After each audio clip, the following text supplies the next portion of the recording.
Ever heard of a Ouija board? It's a gateway to the unknown, a tool that can connect you to the spirit world. Some say it's just a game, but others, they've got stories to tell. Have you ever sat down, fingers on the planchette, heart racing as it moves across the board? Ever wondered if it's you moving it, or if there's something more, something unseen, guiding it?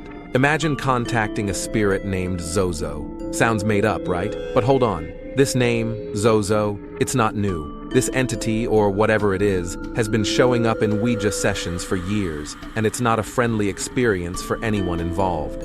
People say after they talk to Zozo, bad things happen. Accidents, illnesses, you name it. And it's not just one or two stories. It's loads of them, from all over the place. Now, think about this. If Zozo's just a figment of our imagination, how come so many people, who've never met, all have similar scary stories? Are we all just scaring ourselves? Or is there something more to this? Is Zozo a real spirit or just a shared nightmare? Ouija boards have been around for a long time, and they've always been surrounded by a sense of mystery and fear. It's not just a silly game, it's made for us to reach out to the realm of the dead. When you use a Ouija board, you might reach out to something you don't understand, like Zozo. Zozo is a name that comes up a lot with Ouija boards. People all over the world, from different places and backgrounds, have reported contacting an entity that calls itself Zozo. This isn't a new thing either. Zozo has been mentioned in books from hundreds of years ago. One of the oldest stories about Zozo is from a book called Dictionnaire Infernal by Colin de Plancy. In this book, a young girl said she was bothered by 3 spirits, and one of them was Zozo. These spirits made the girl act strangely, like walking on her hands and doing things she wouldn't normally do. She was eventually freed from these spirits, but the story of Zozo stayed around. Today, with the internet, people are openly sharing their encounters with Zozo. When you contact Zozo using a Ouija board, it might feel like just a spooky moment, but for many people, the consequences are real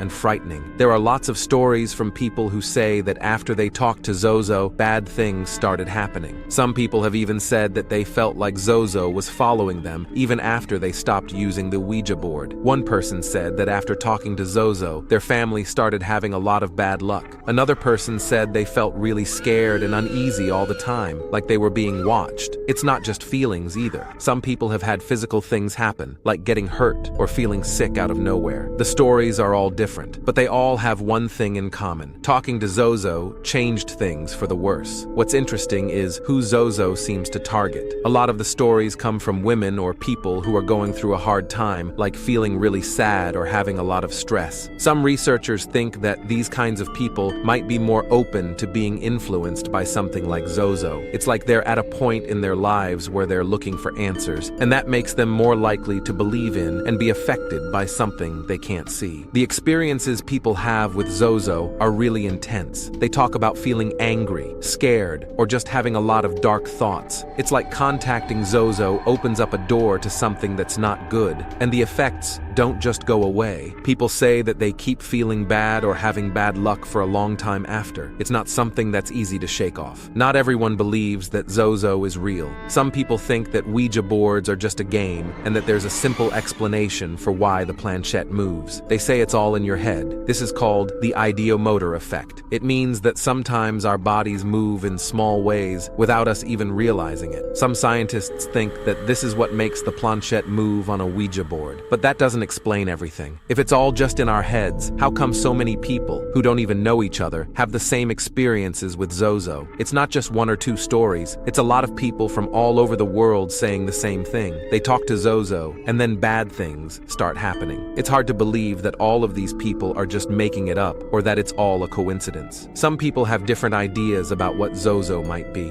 Some think Zozo is a demon, maybe even a really old one from ancient stories. Others think that Zozo isn't one thing but a name that different spirits use. Like, they know that the name Zozo scares people, so they use it to make us feel scared. There's even an idea that some spirits might be pretending to be Zozo just to mess with us. The truth is, we don't really know what Zozo is. It could be something real, or it could all be in our heads. What's clear is that a lot of people believe in Zozo, and their experiences feel real to them. It's a mystery that doesn't have a clear answer. It's a lot to take in. From ancient tales to modern experiences, the stories about Zozo are chilling. But here's the thing, we're left with more questions than answers. Is Zozo A demon? An ancient spirit? Or just a name that gets tossed around to scare us? Why does it seem to target certain people more than others? And what's up with the bad luck that follows after contacting it? It's easy to brush it off as just a game or a trick of the mind. But then, how do you explain all these people from different parts of the world having such similar experiences? They're eerily alike. So, what do you think? Is there something to this Zozo thing? Or is it all just our minds playing tricks on us? Have you ever had an encounter with Zozo or something you can't explain? Remember, sometimes the scariest stories are the ones we can't explain.